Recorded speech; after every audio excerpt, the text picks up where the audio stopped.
Hello and welcome to the All About Pigeons podcast. Today we're going to be talking about training methods for rollers, racers, pigeons in general. We have with us Rick Mee. He's the PRC Master Flyer. Right now he's got the first place position of points on the Master Flyer program. He's most known for his family of Birmingham rollers, the Apple Cup, of course, and many other achievements in the pigeon hobby. So, Rick, thanks for coming on and talking with us. Appreciate it. Bet, no problem. So yeah, you've dabbled in a lot of different racing, rolling, pigeons, and everything throughout your life.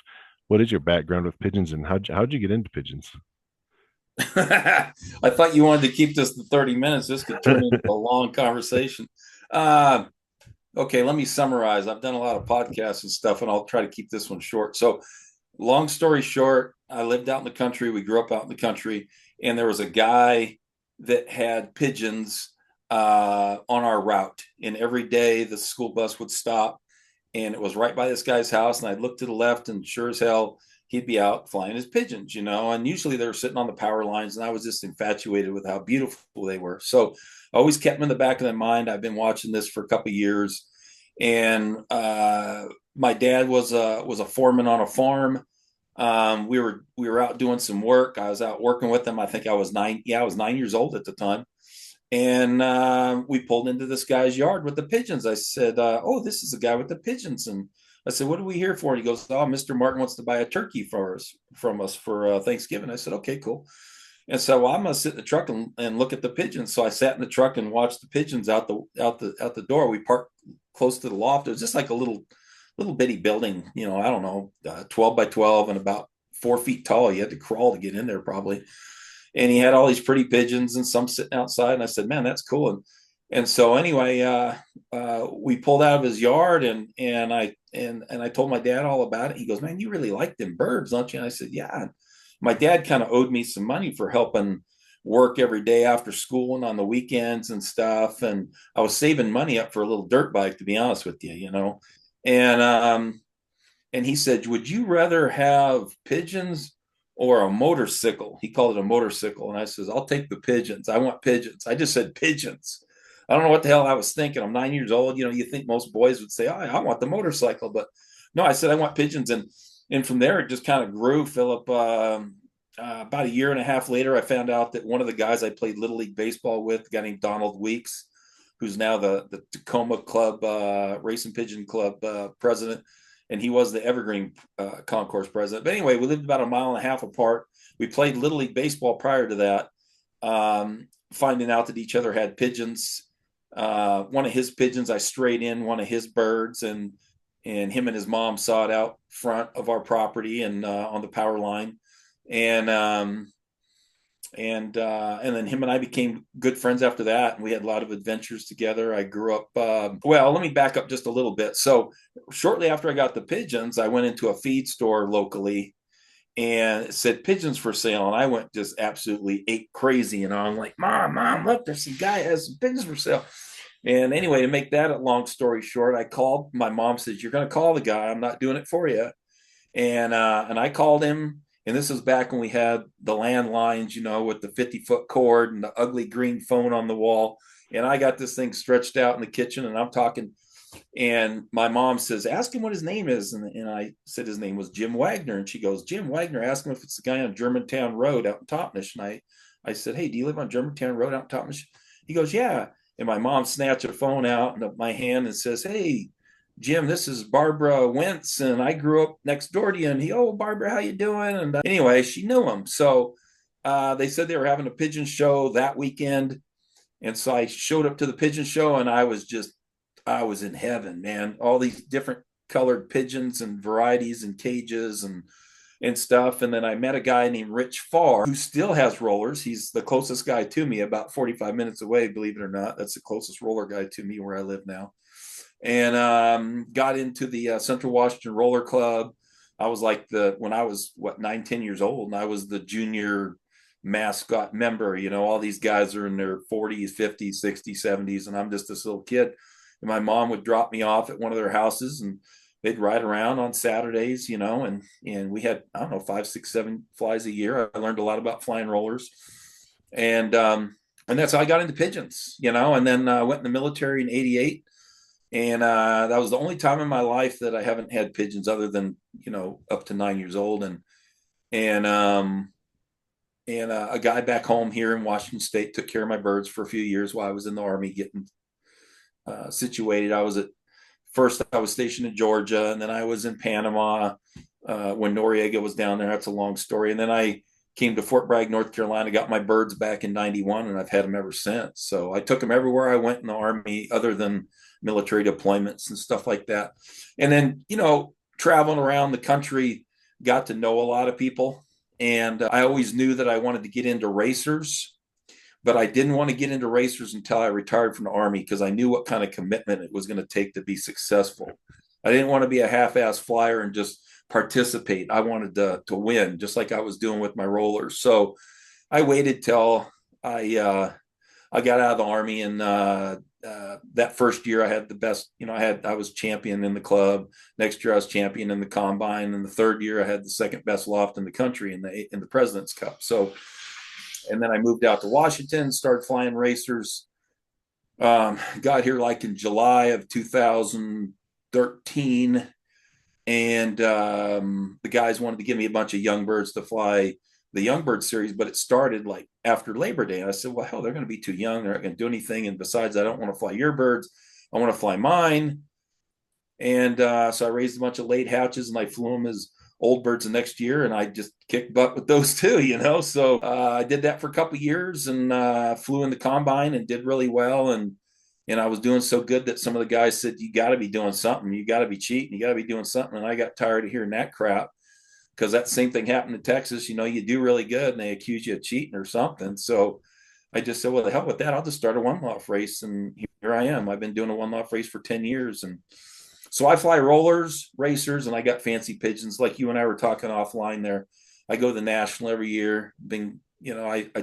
I haven't went every year since I retired, but I've went the last, I think, 5 years in a row, and I'll go again this year. I'll see you there. So I just love pigeons all around. Some of these racing pigeon guys, boy, they're really dogmatic. I mean, if it isn't a racer, they don't want nothing to do with it. But I've probably had 50 breeds in my lifetime. I've got probably 20 breeds out there now I'm culling down, but the rollers are always my first love. Racers are a close second. Yeah. I wish if I had got into the racers when I was just a kid, I probably would have never touched rollers, because racers are just on a totally different level. I mean, that's the most popular breed in the world, and I enjoy them. I enjoy running a one loft race because if you step on it, everybody knows. But if you do good, everybody knows. So it keeps me on my toes. So what are some overlapping truths when it comes to training with rollers and with racers, right? So let's talk about like bloodlines first. And you probably really see this with your one loft race. And you have your own method of training with your one loft race. So do you feel like is it a bloodline thing? Like, do certain strains actually perform better, or do you think training methods can kind of overcome even maybe a poor bloodline bird? I think a good trainer can, if you're talking racers, you could take a commie and you could win with it. I mean, if you know what you're doing. Yeah. I mean, when I was in Texas, I got some birds from the flea. A guy from Sri Lanka gave me some birds he got from the flea market, and I beat everybody in the combine out to about 200 miles. And after that, they start, quality starts taking over. With young birds, it seems like about 300 miles is when the quality starts to surface. Yeah, I mean, yeah, bloodlines, of course, that matters in any performing breed of pigeon. Rollers, racer, doesn't matter, tipplers. But you could give the best birds in the world to a guy that's not a very good trainer, and he's never going to win with them. He or she's never going to win with them. So it's a good combination of both. You got to be a good trainer, and you also you got to have good bloodlines too. But the good bloodlines definitely make it a lot easier. But when we're talking rollers and racers, we're talking that's two totally different animals. I mean, racing pigeons, you're breeding for individual qualities. You want the bird to be self-motivated and to get out front and to win. Race rollers, you want them all to be thinking exactly the same. That's the key. with rollers to get them rolling collectively is to get them all thinking the same. And the way you do that is to inbreed and line breed and breed. What I do is I try to breed around one pigeon, and that way all the genetics line up and the birds line up physically, mentally, all that stuff. But it's an interesting dynamic having both racers and rollers, because rollers, you're doing something totally opposite than you're doing with racers. Rollers, you're trying to make a team out of them. Racers, you're trying to find the individuals, the rare gem in the Yeah, that's that's true. I mean, even just breaking that flock mentality with the individual tosses, like you yeah. learn to not stay with the flock and always find that way back. Yeah, but rollers are opposite, right? You want Yeah, them to all stay together and you want to work together collectively. And the name of the game with rollers is to try to get them to roll as possible together, as deep and fast as possible together. And so it's a totally different. You have to have a different breeding mentality when you breed that way. Now, a lot of roller guys, they'll just breed for sheer quality and depth, and so they just overlook the team concept altogether. Well, that's why they never win any competitions, because their birds are just up there like yo-yos doing individual rolls. But let's talk about the roller side of it then, as far as like you've created the family of birds, the Rick Me rollers, and can you talk us through how did you come across that process?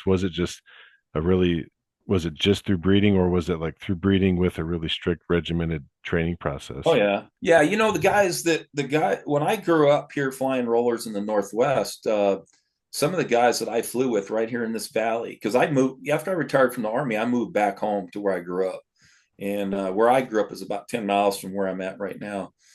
um, the guys in this area had really good pigeons, and they shared those birds with me, but they didn't give me their best. They did not give me their best. It was always their colds, something they didn't want. And I was able to pick out the best, or birds that they made a mistake on and accidentally gave me something they shouldn't have, or maybe they didn't have time to fly. And so I flew them for them and I picked out the best. And then I was two generations into my own breeding before I went into the Army in 88. I got pigeons in 76, and I started working on my own family around 82. Is when I really started, kind of coming up in my mind, okay, how am I going to breed to make better rollers? And at the same time, I had racers too. I had Beckerts and Bastines.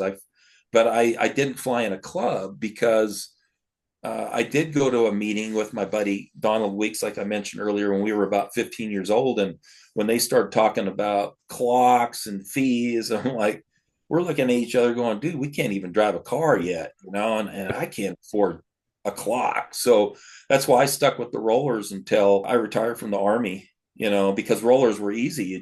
You fly them in your backyard, you get off work, you fly them in your backyard. And yeah, I had deployments and stuff, but and my wives, I was married two different times in the Army. They would take care of the birds while I was on deployments and or out in the field for 30 days or whatever. But anyway, I don't know if that answered your question or if I got sidetracked like I oftentimes do, but you keep me on track. Just tell me what you want. Yeah, We'll go yeah. on to So the next one. when you were working with the family, was it specifically through a breeding style, or was Oh, it? okay. So we're talking rollers here. So what I did was I started with birds that I got locally. I went in the Army for a couple of years.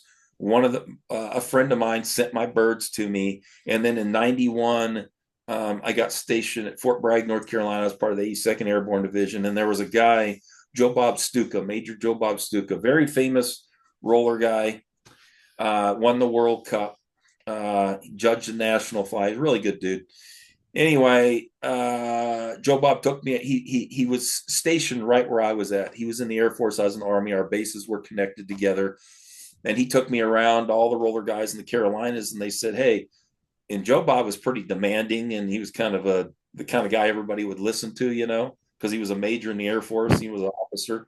Hey, give this kid some pigeons, man. He's getting started. He had rollers back home. They didn't know how serious I was, Philip. I just kind of played coy. I've been flying in a club since I was a kid, so I knew how to fly rollers. But I told them, I had rollers, but I didn't want to be braggadocious and say, hey, I already know how to fly rollers. I've been doing 20 bird competitions since I was a little kid. I didn't say any of that. I just kept my mouth shut. They gave me a bunch of birds to fly. Long story I think I got 65, 70 birds from like 10 different families, and I flew them, and I got rid of all of them. I kept just one bird, this bird from Wendell Carter, North Carolina. He's passed away, a really good dude, and bred that into my family. And then 96, I borrowed a bird from Jerry Higgins and I bred that into my family. I culled all the birds that I raised except for one, 0047, I raised in 96. I brought her back into my family. And around 2006, 10 years later, I brought in some Bob Westfall jackanets from Missouri because I had watched his birds fly a couple times and I knew that they were super frequent. And I was having a problem in Alabama with my birds elevating because of the humidity and the heat and everything. So I needed birds that were naturally buoyant, could fly higher. And Bob's birds were, his birds would go and they'd work all day long. But the problem was they'd fly too high. So I crossed those into mine. And that's kind of where I'm at now. I just, when I do an outcross with rollers, I will literally get rid of all the crosses and then just keep the very best one to mate back into my family. So that way all my birds kind of line up mentally, genetically, and all that stuff. So that's how I did that. If you want to talk racing pigeons, I was one of the first ones to get the Alphonse Claus birds. My buddy Ken Easley out in New Mexico contacted me. It would have been a couple years before I retired in 2008. So it was about 2006. And he says, Rick, you're getting into racers, aren't you? And I said, yeah, I'm going to get into them as soon as I retire. And he said, well, check out this guy, Alphonse Claus. I'm like, who the hell is that? And he said, well, he won the World Ace Challenge last year. He won the $1 million race last year, and he bred the bird that won the $1 million race this year. And I said, hell yeah, I want some of those. That sounds good. And so I was one of the first ones to get the Claus birds. But before that, I bought a bird from Dave Clausing, which was off of his Never Say Die hen, the one that won the $1 million race. And the sire to this bird was named Breezy, who was 99th in the $1 million race. And that same year, his nestmate was 101st. So they were 99 and 101st. And so the 99th place bird was mated to Never Say Die, which I think won the year before. And so I took that cockbird that was the Hubin blood, which Dave Clausing blood, and crossed it on the Claus birds, and that's what I really did well in Texas with, and then I brought out here to Washington, and I still fly that stuff. It's done well Huh. for me. One loft races, club race, and all that stuff. So with your one loft race, is how are you training those birds? I train them like if I was in a club, but a little more careful because I jump my birds a lot more and quicker when I'm flying my own pigeons. Yeah. But we fly when I've trained out in Texas, it was flat as a pancake where I lived. There's hills around and stuff, but they're nothing like. I mean, these are mountains compared to those, and so I was able to jump the birds out to 60 miles after 6, 7 tosses. I was out there, and I would stay at 60, and I'd just pound them at 60 miles. Here, I've got a ridge line that's about, and the only way we could fly here is from south to north. That's the only way we can fly here because you can't go west because you run into the Cascade Mountains in the Pacific Ocean. You can't go north because you run into Canada. You can't go east because you run into the Rockies. So you got to go south. And so I raced through the entire state of Washington, the entire state of Oregon, and out of Northern California, I released last year at Mount Shasta, and I will again this year too. So that's 375. But last year we logged more training miles than any other one loft race out there. It was well over 2,000. I think I had 57 or 60 training tosses. I train a lot, and that's why people send birds to me because they like the way I train. And I get that comment a lot. They say, Rick, we send birds to you every year because you train the hell out of them. Some people say, hey, you train like I used to or like I do. And so, what we've got a lot of obstacles in their way out here on this course. And if they make a mistake, they can end up in another valley or on the other side of a ridge line or, on the other side of the Cascade Mountains. And it's tough, man. It's tough. But having said that, and I do believe we have one of the tougher courses in the U.S. I think that the guys in Utah got some pretty tough terrain too. But last year, statistically, we had the best percentages of any one loft race. We had 90 to 93% returns on every single race. That was even at Mount Shasta 375. I don't know if you paid attention to that. The one loft race, the top one loft race bird in the country that Tony Cuevas put together. You know that? You remember that? Yeah, I saw that one. There was 10 of the biggest races in the US last year. I think there was about 10,500 birds or 11,500 birds from 10 different races. And there was 32 or 33 birds that qualified for that award. And the way that award works is you got to finish, a bird in your race has to finish in the top 15% 4 races in a row, the last 4 races. There was 33 birds that qualified, and guess how many we had? 16. Oh, wow, that's We had impressive. half of the pigeons that qualified out of the top 10 biggest one loft races in the country. So when you ask questions about what do you think about training or how do you train? I train the hell out of the birds. And that's why people send to me, because I train hard and I'll get the best out of them. It's the same thing with rollers. I'm a really hard trainer, and I don't running a one loft race is totally different than having your own pigeons. Your own pigeons, I cull. I'm pretty tough, Yeah. but running the one loft race, the goal is you're not trying to motivate individual pigeons. You're just trying to get the flock to come home in a good time and to find out which are the best pigeons, on an even playing field. When I flew in a club, it was totally different. I was motivating birds. I was supplementing birds. I was doing all kinds of stuff, feeding at certain times of the day. You don't do that in a one loft race. You're just trying to keep the birds healthy, and you're trying to treat them all the same. So that way nobody's at an advantage, Yeah. And that's a pretty short period of time that you have that many birds. So I mean, that is a lot of tosses that you're doing, a lot of releases. Well, I And toss them at least 2 times and usually 3 times between races every 7 days. okay.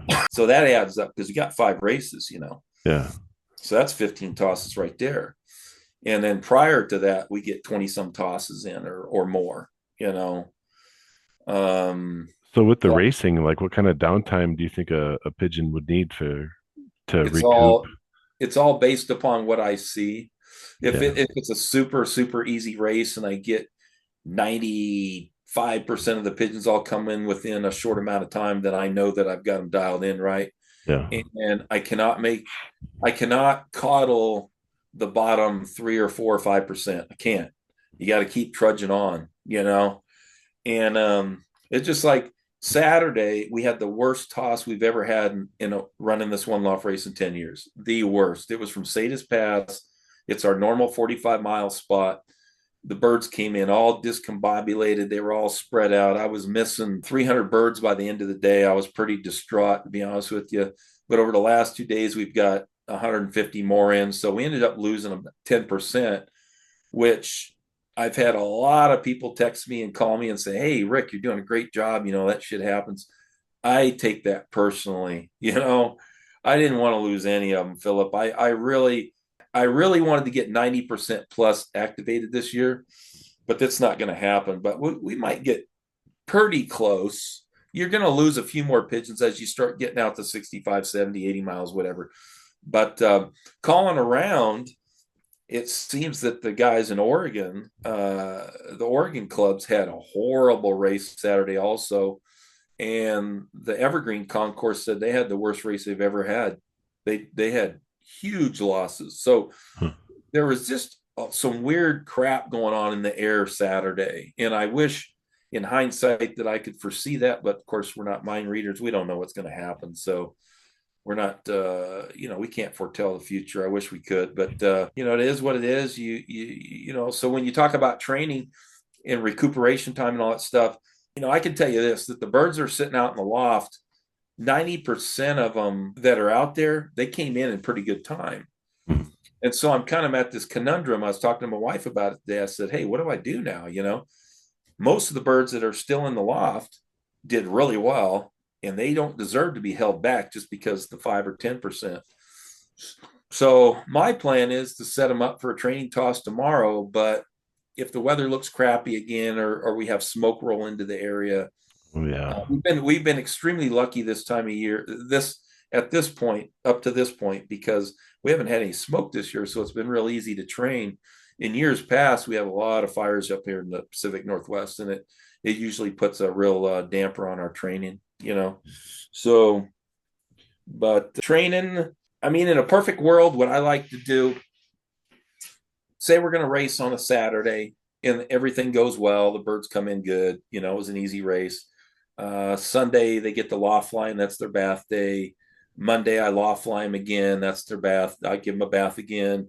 And then Tuesday, Wednesday, Thursday, I'm down the road. Tuesday, Wednesday, Thursday, I'm down the road. And then Friday, I basket them. They don't come out of the loft at all. I set them up with feed. I feed them early in the morning. And then Saturday would be the race again. As the distance increases, a lot of times I'll train on, if the race is Saturday, they'll loft fly and have baths on Sunday and Monday. And then Tuesday I'll train them like 60, 65 miles. Wednesday I loft fly. Thursday I take them 60 miles again. And then Friday they stay in the loft. I feed them super ultra early in the morning. I load them up late in the evening before I hit the road. And then I drive down to Southern Oregon or California, wherever the hell it is, and sit there overnight and release the birds in the morning after they get a good drink of water, and it's there's no rocket science to it, man. It's just a lot of observation. I spend a lot of time in the loft. I probably go in there 20 in and out 20 times a day.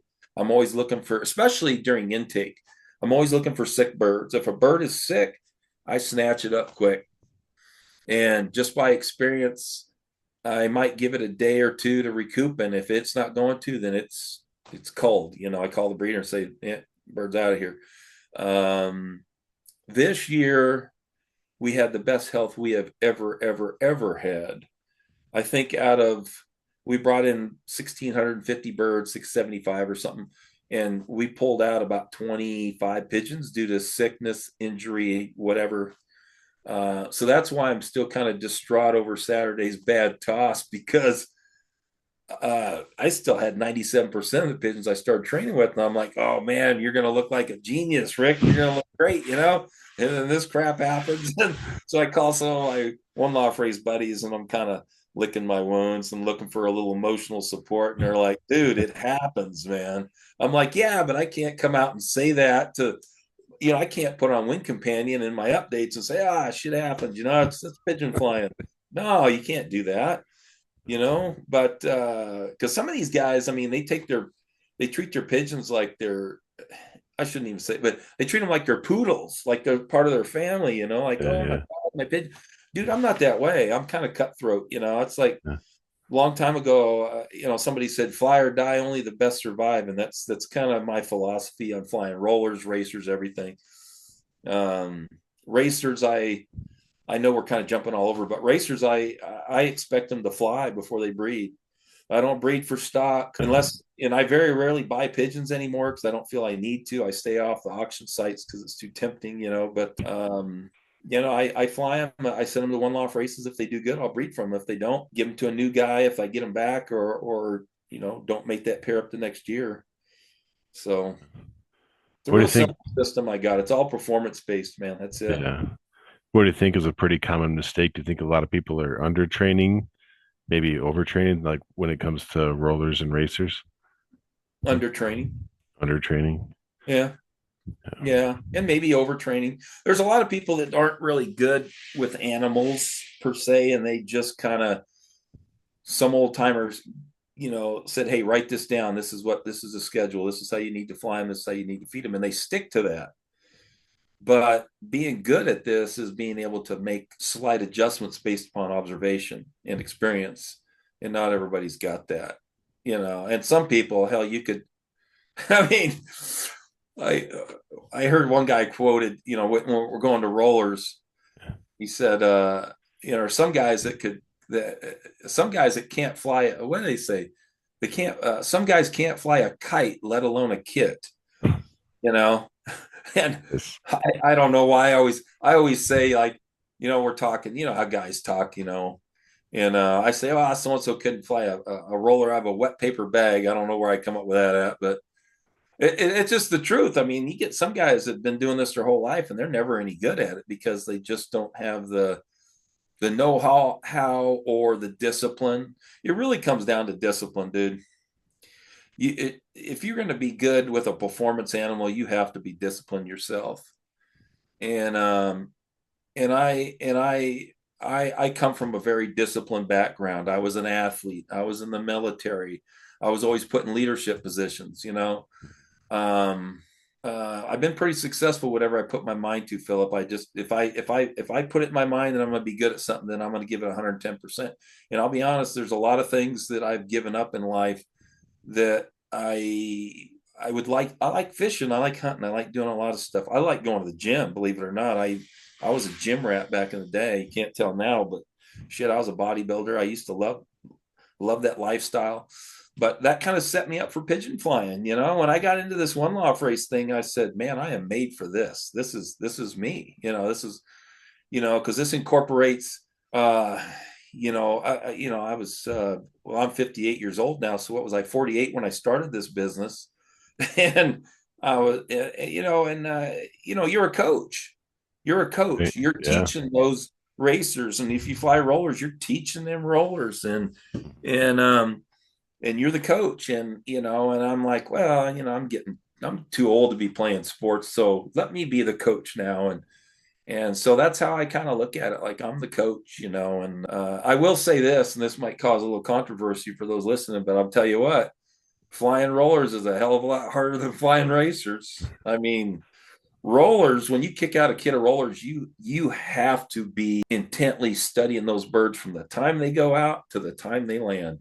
And you're trying to figure out every pigeon up there, what their individual merits are, and how are they going to fit into your team.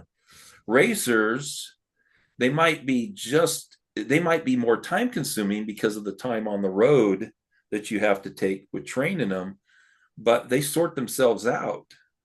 The Yeah. best come home, the worst do not.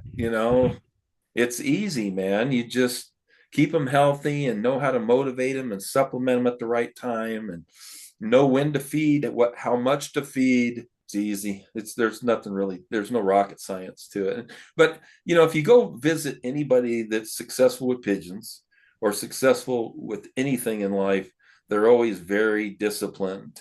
You know what I mean? They've got Yeah. a regimen. They're regimented. Um, you can go to. I'll tell you. I know we're kind of jumping all over, but look, when I got into racers, this is what I did.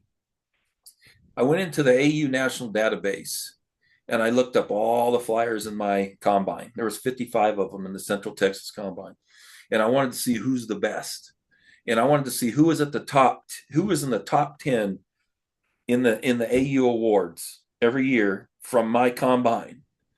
And then I commenced to go out and visit those guys, and there was like three of them. Oh, there you go. And then I went and visited those guys, and then I went and visited everybody else, and the other guys it was like night and day. These guys are just intent. They are intense. You go to their place, and everything is dressed right, dress, and you got to have a little bit of OCD to be pretty good at pigeon flying. Yeah. And then you go to some guys' houses and their birds are wild and they got feed full of trays full of feed all day long, all this crap. They ain't gonna win a race, man. They're not gonna win. The same thing with rollers too. But when you're in the presence of a really, really good pigeon flyer, you know it just the way that they talk, and just when you walk in the backyard, you look around like, okay, this guy got his shit together. Um, but I was lucky. I was lucky growing up in this area and starting pigeons at a young age with a bunch of guys that were pretty good at it, and they taught me how to fly, racing or rollers, and then eventually, got into racers. So When you were joining those clubs, were you kind of taken under the wing by all the members, or did you ever have like a mentor that helped you along with this? not really. The only guy I ever mentioned as a mentor was a guy named Jay Thomas. He's dead now, died of emphysema, but Jay was an old hippie that worked at the at the local community college, and he taught guitar. And he was an old hip. He was a hippie from way back. I mean, and he didn't want to conform to society or anything like that. He didn't really hold down a normal job. I don't think he ever did. But he taught guitar lessons at the college. That's how he earned a little extra money.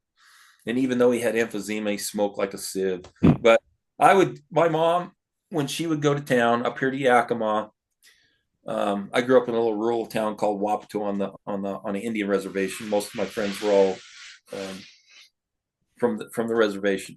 Anyway, she'd drop me off at his house, and I would spend hours in his backyard when we'd go to Yakima, and she'd go do her shopping at the department stores and grocery shopping and shit. And I'd go in the backyard and watch this guy fly his pigeons, and I learned a lot of what not to do by watching this guy fly his pigeons.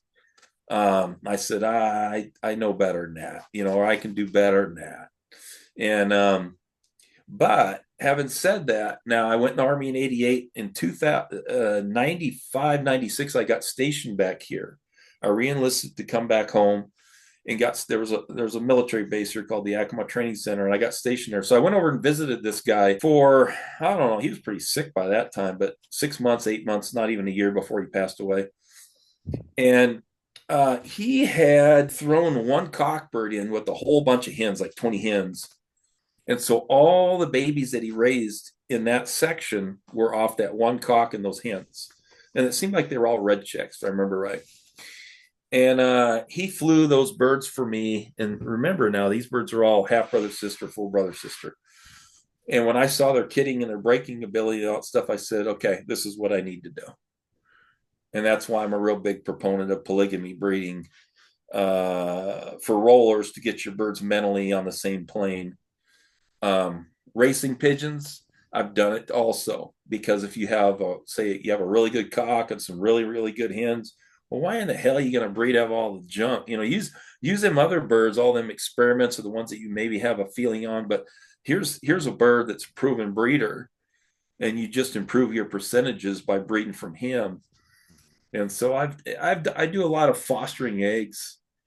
My best breeders don't generally raise many babies on their own, if any at all. My racers, especially, they don't raise babies at all. Um, I float all the eggs and let the foster parents breed them, which is just a bunch of birds I've got back from one loft races that didn't do very good, Okay. And they're healthy. One tip that you want to give guys that send birds to one loft races is just because your bird didn't do well doesn't mean you shouldn't bring it home, because a lot of people, like with me, I run a one loft race, they'll leave all their birds here that they don't want back, and then you're stuck with a bunch of pigeons. But me, I want them all back when I send them to a one loft race, because I want to handle them all, and I want to see which ones did the best, and do they handle differently than the ones that didn't do as well. And generally that's true with me. But those birds that you get back from one loft races, they have natural disease resistance that they have built up Yeah. from being in that one loft race setting, and they pass that on to their youngsters. So that's why it's so important to get those birds back, because you have to have a starting point, right? I mean, like a guy explained it to me one time, one of the top guys in the country. He said, okay, first of all, set your goal at 20%. Bird has to finish in the top 20% on the final, and then eventually it has to be in the top 10%. Then eventually it has to be, you keep sending them back, and eventually it has to be on the first drop. And when you start breeding from birds like that, and I'll throw another element in, I want birds that are consistent. When we're talking racers here, they have to be consistent. I don't want one hit wonders that did crap the whole series and then they just show up at the end because it might have been a mistake. Might have got lucky. It might have been an easy day. The bird might have just been feeling good that day and got in with the lead flock. I want a bird that pounds it every single race, and those are the kind. I've got a bunch of birds out there. I mean, I've got the hen last year that won the Apple Cup, average speed winner. I bought her. I've got in 2015, I bought the bird that won. She was a 2016 bird, actually, or no, 2015 bird, Lazy AC 538. I've got that hen. She was first average speed.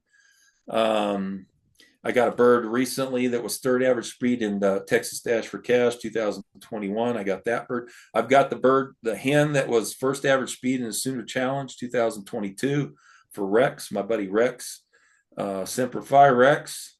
And I got a bird that was fifth average speed in our race last year, and the guy was a local guy. He passed away. He sent 5 birds. All 5 went to the final. 2 of them went in the money. All 3 of them were in the top within the first 20 minutes. Exceptional pigeons. I was trying to buy that bird before the guy died. Then he passed away. And a month later, his wife says, "Hey, you still want that bird? Yeah, I'll buy it from you."